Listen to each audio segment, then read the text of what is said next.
High, আমি মৌসুমি। কেমন আছো সবাই? আশা করি ভালো আছো, আমিও ভালো আছি। তো আমার আর একটা দিন তোমাদের সঙ্গে শেয়ার করতে চলে আসলাম। তো তোমাদের আমার ভিডিওটা কেমন লাগে অবশ্যই কিন্তু কমেন্টে জানাবে। তো সকালবেলা আজকে মাথায় শ্যাম্পু করেছি, অনেক সকালে শ্যাম্পু করেছি। তো আজকে না একটু শীত শীত লাগছিল, ভাবতে পারিনি যে এতটা ঠান্ডা লাগবে। আসলে আমার মাথাটা ধুলে আমার সেদিনকেই মানে একটু ঠান্ডা লেগে যায়, আর যেহেতু সকালবেলা মাথাটা ধুলাম আরও ঠান্ডা বেশি লাগছে।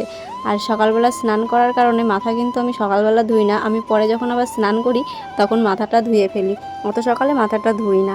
আর আজকে সেই মাথা ধুয়ে আমার ঠান্ডা ঠান্ডা লেগে গেছে। তারপরে এইদিকে কাজবাজ করলাম, ঘরটা ঝাড় দিলাম, এদিকে তুলসী মন্দিরটা মুছে তারপরে চলে আসলাম। এখন যাব হচ্ছে অন্য কাজগুলো দিকে। এই কল পরে পুজোর থালা বাসন রেখে গেছিলাম ধুয়ে, সেটাকে নিয়ে এখন যাব হচ্ছে ঘরে। পুজো থালা বাসন ধুয়ে রেখে তারপরে গেছিলাম তুলসী মন্দির মুছতে, তাই সেটাকে নিয়ে এখন যাচ্ছি ঘরের দিকে। এই যে আমার পুজোর থালা বাসন মাজা হয়ে গেছে। আজকে মাই পুজো দিয়ে দেবে, আমি দোকানে পুজো দিচ্ছি। এই যে দোকানে আমি পুজো দিয়ে দিচ্ছি এখন। আর মা গেছে স্নানে, তাই ভাবলাম যে চলো পুজোটা দিয়েই দিই, তাই চলে আসলাম। মাথাটা কিন্তু আজকে আমি এখনও পর্যন্ত আঁচড়াইনি, যেমন তেমন করে বেঁধে রেখে দিয়েছি। আর গরমকালে কি বলো তো, এই যে চুলগুলো আমরা বেঁধে রেখে দিই, চুল শুকায় না, তার জন্য চুল প্রচণ্ড পরিমাণে উঠছে। এটা শুধু আমার না, প্রতিটা মেয়েদেরই চুল ওঠে প্রচুর পরিমাণে। গরমের জন্য চুল ছাড়তে ইচ্ছাও করে না। আর আমি এখন এই যে দোকানে বসে আছি, বাবা কিন্তু এখনও ঘুম থেকে ওঠেনি আজকে। জানি না কেন এত ঘুম উঠছে। কালকে দুপুরবেলা বলছে যে আমার ঘুম হয়নি, রাত্রেও ঘুম হয়নি, তার জন্য এখন পড়ে পড়ে ঘুমোচ্ছে।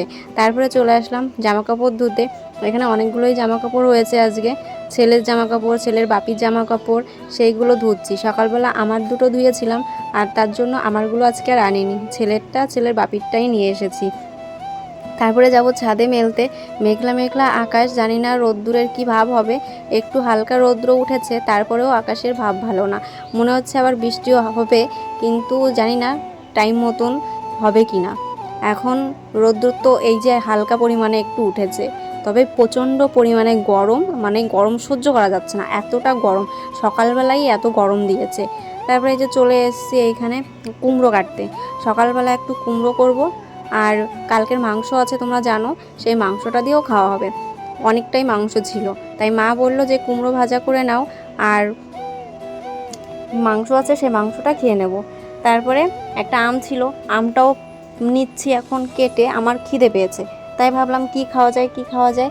ওই যে আগের দিন একটা গাছ থেকে আম পেড়েছিলাম, সেই আমটা এখন আমার পেটে যাবে, মানে আমি এখন কাউকেই দেবো না, আমি একা একাই খাবো। আর এই যে আমার ননদ পাশে আছে, এখন পুচকুর দুধ রান্না করবে, তাই এখানে এসছে, আর আমি রান্না করে নিচ্ছি, মানে ওই কুমড়োটা ভেজে নিচ্ছি, আর ভাত করেছি সেই ভাতটা খাওয়া হবে। আর মাংস তো আছেই, সেই দিকটাও দেখে টেকে এখন সবাইকে খেতে দিতে হবে, তো খেতেও দেবো।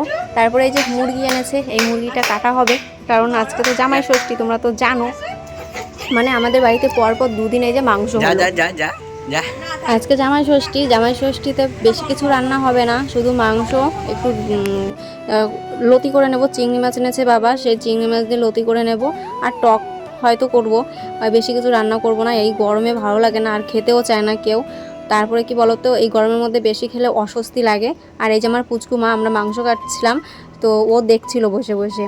তারপরে এই যে রান্না বসিয়েছি, আর আমি আগে লতিটা রান্না করে নিচ্ছি, মাংসটা মা রান্না করবে, কারণ অনেকটাই মাংস, আমি অতটা রান্না করতে পারবো না, আমার অতটা রান্না করার মানে নেই, অভ্যাসটা নেই, তাই মাই রান্না করবে। এখানে আমি লতিটা বসিয়ে দিয়েছি।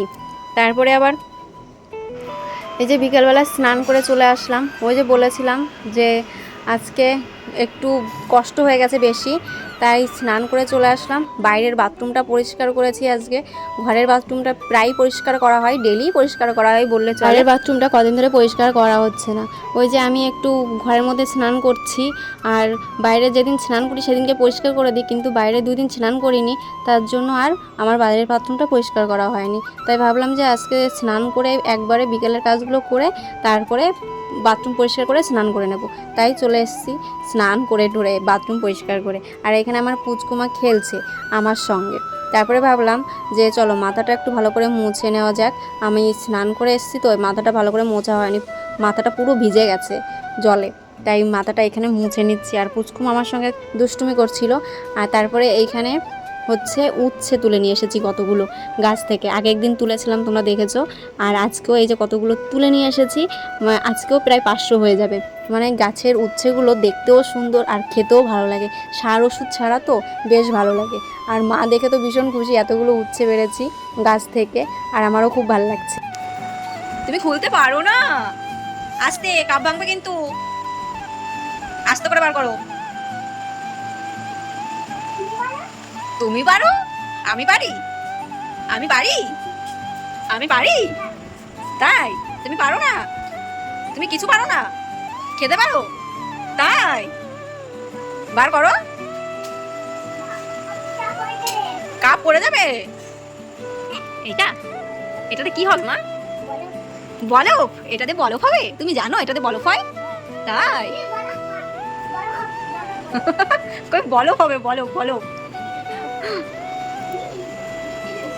তারপরে রাত্রিবেলা সবার জন্য আবার বানিয়েছিলাম দুধ চা। এখন প্রায় বাজে 9:30। তো দুধ ছিল, তাই ননদ বললো যে একটু দুধ চা বানা, সবাই খেতে পারবে। তাই আমি এখানে দুধ চা বানিয়ে নিচ্ছি। তো চলো আজকের ভিডিওটা এই পর্যন্তই। ভিডিওটা কেমন লাগলো অবশ্যই জানিও। আর যারা এখনও পর্যন্ত আমার চ্যানেলটিকে সাবস্ক্রাইব করে নিই তারা সাবস্ক্রাইব করে নিও, আর যারা ফেসবুক থেকে দেখছো তারা ফলো করে নিও।